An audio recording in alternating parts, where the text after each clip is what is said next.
மடிந்து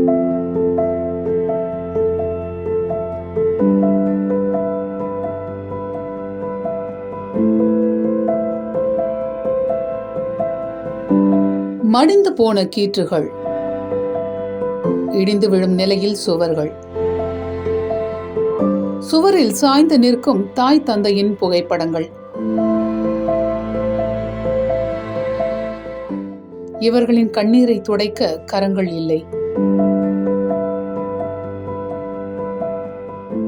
ஆனாலும் ஜெயித்து விட வேண்டும் என்ற ஆழ்மன நம்பிக்கைதான் இவர்களை இயக்கிக் கொண்டிருக்கிறது.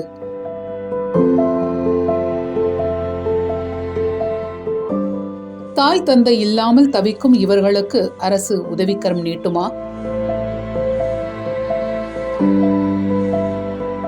திருவாரூர் மாவட்டம் மன்னார்குடி அருகே நன்னிமங்கலம் கிராமத்தை சேர்ந்த சிவகுமார் சுமதி தம்பதியருக்கு சுவாதி, சுவேதா, சிவேஸ்வர் என்ற 3 பிள்ளைகள் உள்ளனர். சிவகுமார் தையல் தொழில் நடத்தி குடும்பத்தை நடத்தி வந்தார். அதில் கிடைத்த சொற்ப வருவாயை வைத்து குடும்பத்தை நகர்த்தி வந்தார். இந்நிலையில் 5 ஆண்டுகளுக்கு முன் சிவகுமாரின் மனைவி சுமதி உடல்நலக்குறைவால் காலமானார். சிவகுமாரின் பெண் பிள்ளைகள் இருவரும் கூத்தாநல்லூரில் உள்ள அரசு பெண்கள் மேல்நிலைப் பள்ளியில் 11 மற்றும் 12ஆம் வகுப்பு படித்து வருகிறார்கள்.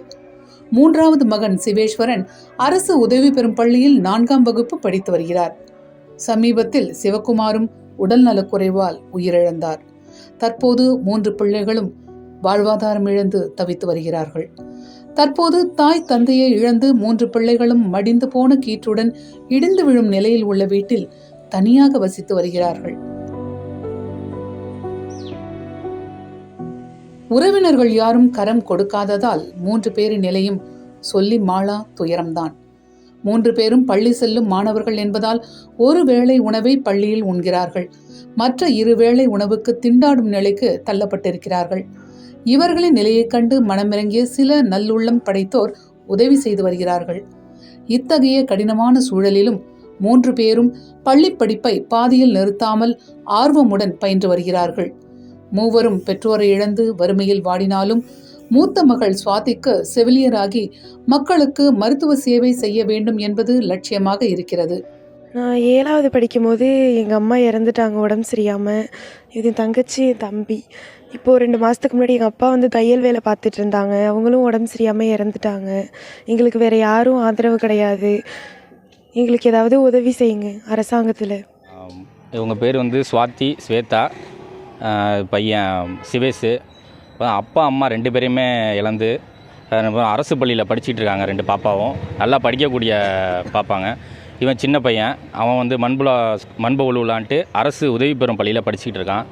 அவங்களுக்கு வருமானம் வந்து இப்போதைக்கு அப்பா அம்மா வந்து 2 பேருமே கிடையாது.